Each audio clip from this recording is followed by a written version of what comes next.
얼마 전에 책 사러 한 2시간 반을 운전해 가지고 갔다 왔습니다. 아니 근처에 서점이 없는 것도 아니고 왜 그래 멀리 갔냐고요. 예, 멀리 갈 수밖에 없었던 이유가 보고 싶은 분을 만나보려고 그렇게 멀리 갔습니다. 그 기독교 서점 주인 되시는 분이 저하고 오랜 또 같이 이렇게 교제하던 분이고, 제가 많은 도움도 받고 도움도 드리고 서로가 그런 이제 아름다운 관계입니다. 그분 뵈려고 간 거예요. 근데 이분이 이제 누구냐면은 그냥 평범한 사장님이 아니고 전직 목사님이세요. 목회 잘하셨어요. 한 지방에서도 그래도 제법 따뜻하게 아름답게 잘 교회가 성장돼 가지고 한 200명 정도 그렇게 모이시고, 또 교회도 따끈따끈 아주 재밌게 행복하게 잘 모두가 다 그렇게 지냈어요. 근데 이게 이제 이 목사님 어떤 분이냐면은 영혼 구원에 굉장히 이제 마음이 막 뜨거운 분입니다. 동네 주민들 끊임없이 신방하고 다니고 또 방문하고, 경로당도 아니면 같이 모이는 곳이든 어디 슈퍼마켓이든 항상 다니면서 복음을 전하는 너무 참 뜨거운 목사님이세요. 근데 이분이 어느 여름날인가 지나가다 보니까 동네 주민들이 모여 앉아가지고 이제 나름 이제 뭐 장기도 뜨고 뭐 술도 한잔하고 했겠죠. 지나가다 인사하면서 이제 뭐 예수 믿으십시오, 교회 나오십시오, 뭐 기타 등등 인사하고 하는데, 그 중에 이제 한 분이 목사님에게 음료수를 권합니다. 목사님 뭐 술 한 잡수니까 이 음료수 잡수세요 하고 준 게 하필이면 맥콜이라고 아시죠? 처음 나왔을 때 뭐 지금도 그렇습니다만은 색깔이 좀 조금만 떨어져 보면요 노릇끼한 게 아주 맥주하고 닮았어요. 또 이 보리로 만든 음료가 돼 가지고 그 이제 그래서 이름도 맥콜이라는데, 그걸 이제 별 생각 없이 드신 거죠 뭐. 그런데 이 모습을 성도 몇이 본 거예요. 멀리서 보니까 영락없이 목사님이 그 술판에 그 서셔가지고 쫙 마시는 게 노란 맥주를 마셔. 그러니 그분들이 얼마나 충격을 먹었어요. 그 길로 자기들끼리 쉬쉬하면서 소문이 퍼집니다. 쉬쉬하면서 우리 목사님 술 먹었대, 우리 목사님 맥주 먹더라, 우리 목사님 그 사람들 어울려 맥주 먹고 술 먹더라 맥주 먹더라, 자자자자자. 이런 소문은 또 마른 짠데 불 그냥 붙여놓은 듯이 쫙 번집니다. 눈 깜짝할 새에 온 교회가 우리 목사님 술 먹는 목사님, 우리 목사님 맥주 자수는 목사님, 이렇게 그냥 이 소식이 돌 때까지도 목사님 몰랐어요. 왜냐하면 누가 이렇습니다라고 정보를 넣어주든지 아니면 어찌 된 겁니까 라고 팩트 확인을 하든지 해야 되는데, 아무도 체면상 목사님 또 난처할까 싶어가지고 위해준답시고 일체 말 없이 자기들끼리만 밑바닥에서 쫙 퍼져서 온 교회가 목사님 술 마시는 목사님으로 딱 낙인 찍혀버렸어요. 오해가 가져온 이 엄청난 비극이 시작된 겁니다. 이제 언제부턴가 교회 분위기가 냉랭해지고 목사님의 그 목회 자체가 뭔가 맥이 맞지 아니하고 느끼잖아요. 그러니 그때부터 적극적으로 알아보고 하다 보니까 누군가 얘기해 주니까 목사님 술 드신다고, 술 먹는 목사님이라고 이렇게 소문 나가지고 온 교회 영적 분위기가 바닥을 쳐버린 거예요. 그런데요, 비로소 늦었지만은 이제 해명을 했죠.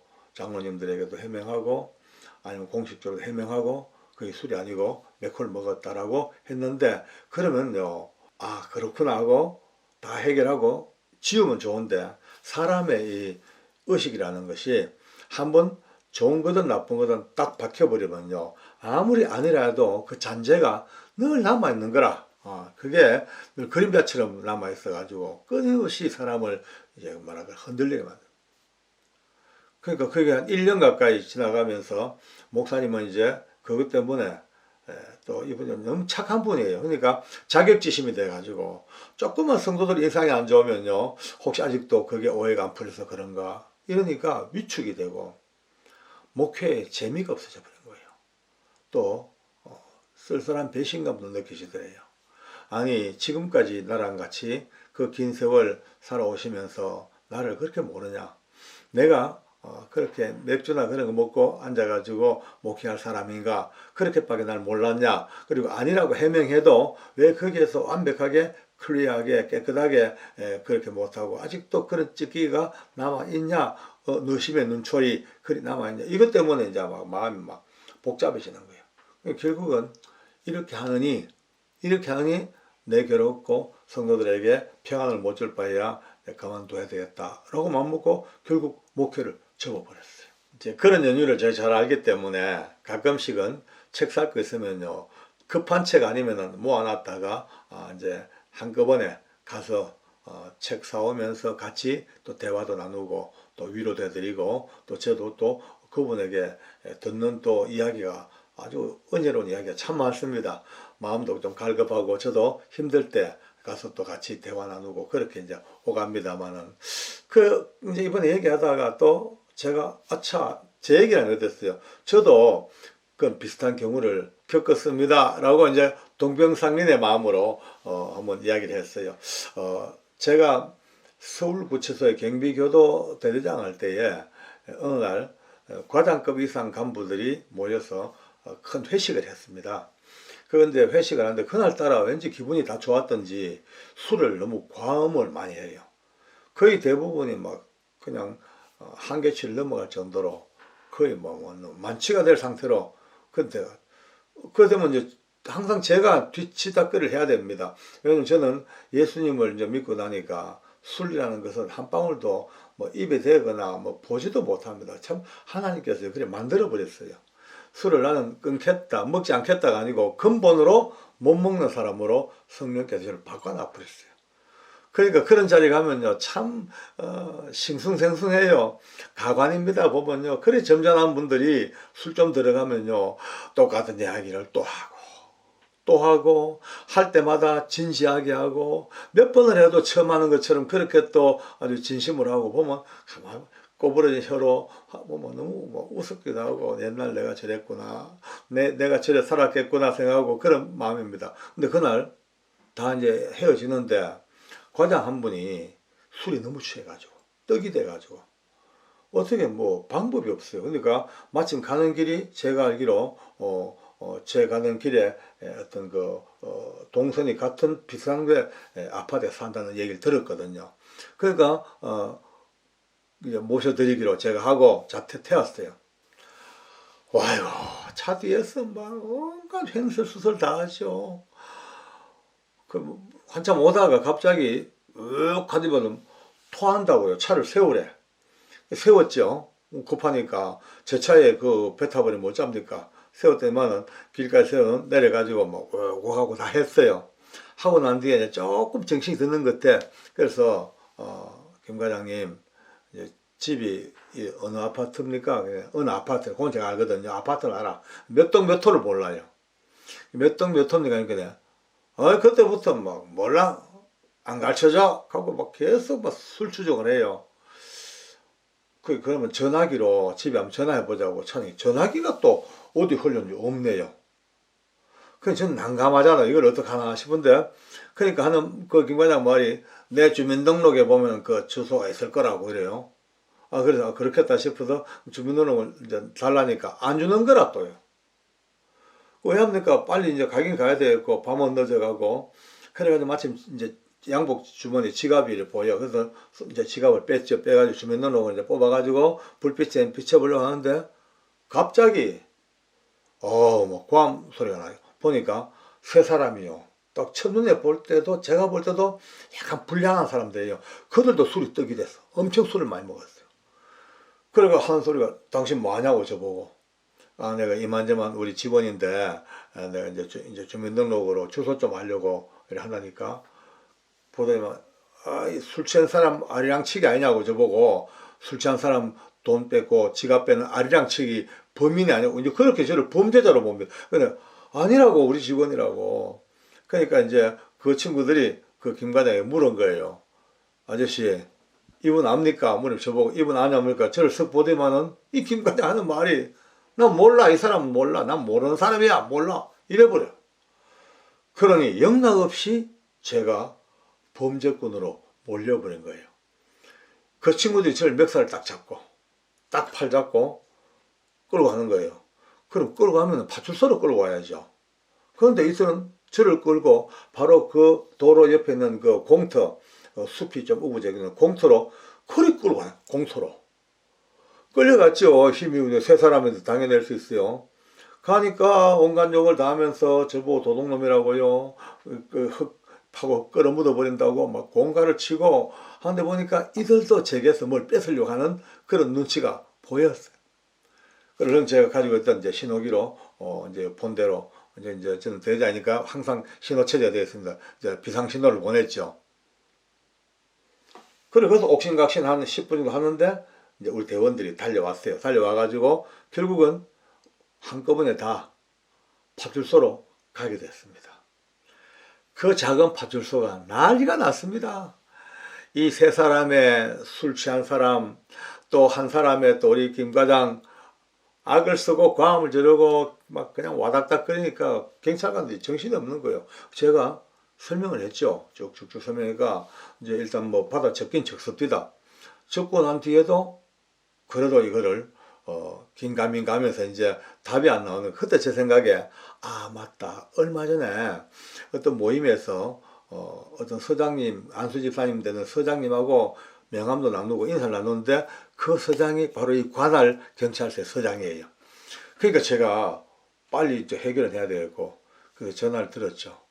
들고 이제 이제 서장님을 찾아서 전화를 했어요. 이분이 그 밤에 주무시다가 놀래가지고 받아요. 근데 이만저만 이런 문제가 생겨서 파출소가 있는데 파출소에서 정말 이게 우리 직원은 지금도 저를 잘 모른다 그러고 이러니까 제가 해명할 길이 없습니다. 소장님 저를 아시니까 저 신원 보정을 좀 해달라고.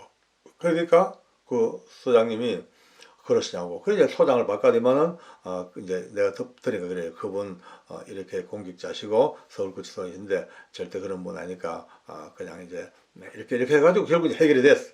그래가지고 다 이제 떠났습니다. 이제 세 사람대로 가고 저는 또 이제 이 김 과장은 다시 이제 교도소 연락해가지고 거기서 구치소에서 그 집을 알아가지고 연락하고 이래가 이제 끝났어. 끝났는데요. 한 두 달 지나갔는데 소문이 몇 사람이 저한테 소문을 들려줘요. 장로님 야밤에 술 잡숫고 파출소에서 난동 부리고 그래 한 적 있습니까? 무슨 소리냐고 택도 없는 소리 또 들려요. 술 만취 상태에서 경찰에 붙잡혀 가가지고 그런 일이 있었냐고. 이게 심심찮게 들려옵니다. 뭐 어떻든 파출소에서 유실이 됐든 아니면 누가 뭐 어쨌든 간에 벌써 소문이 끝난 거예요. 나중에 보니까 그 파출소 직원의 1차 기록이 뭐 따로 분리하지 아니하고 만취 상태에서 집으로 귀가하던 일을 그 같은 동료가 뭐 이렇게 주민으로 알라하다가 또 만취 상태인 또 세 사람과 시비가 붙어서 일하다 보니까 저도 싸잡아 만취 상태 사람으로 그냥 묶여버린 거예요. 전 몰랐죠. 그날 만약에 그 조사를 보고 제가 뭐 도장을 찍고 확인해서 몰라도 자기들 기초 보고서니까 몰랐죠. 해명한다고 합니다만은 그게 해명되겠습니까? 제 귀에 들려준 사람 몇 명 외에 얼마나 더 많은 이들이 또 이런 오해된 이야기에 또 귀가 열려가지고 결국 박효진 장로가 만취 상태로 파출소 가서 난동을 부렸던 사람으로 낙인 찍힐 수밖에 없었잖아, 그죠? 이게 오해가 빚어낸 무서운 결과입니다. 아직도 제가 그 서장님하고 이런 얘기를 나누질 못했어요. 혹시나 영상 보시면요 오해 푸시기 바랍니다. 어쨌든 저는 이제 오늘 우리 목사님의 그 맥콜 사건 하나 가지고 그 오해가 한 목회자의 목회 방향을 그냥 다 접어버리고 이렇게 바뀐 인생. 또 저 같은 경우도 이렇게 또 본의 아니게 오해된 상태에서 이렇게 염색되어져 버리고 오염되어 버린 나의 이야기. 참 무섭지 않습니까? 뭐 기왕에 흘러간 이야기라 뭐 더 이상 이걸 어떻게 할 수 없습니다만은 여러분들 교회 내에서도 이런 얘기를 많이 좀 관심을 가져야 됩니다. 한번 오해가 되면요 참 주워 담기 어렵습니다. 한번 오해 때문에 마음이 딱 그렇게 방향이 결정되어 버리면은 참 돌리기 어려워요.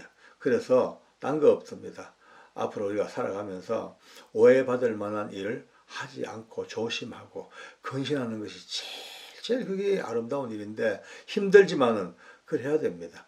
우리 목사님도 그날 맥콜 안 잡수고 그냥 전담하고 오셨으면은 좋았을 터이고, 저도 아무리 이 술이 떡이 된 직원을 하더라도 그것을 그런 식으로 대처하지 아니하고 아예 막 그냥 구치소로 데리고 가든지 그리고서 하든지 그렇게 해야 되는데, 그 도로상에서 지갑을 끄집어내고 조였고 하다 보니까 오해받았던 이 일들 가만히 생각하면은 참 다 그래요. 이제 또 요즘 시대가 아주 어려운 시대고 굉장히 민감한 시대입니다.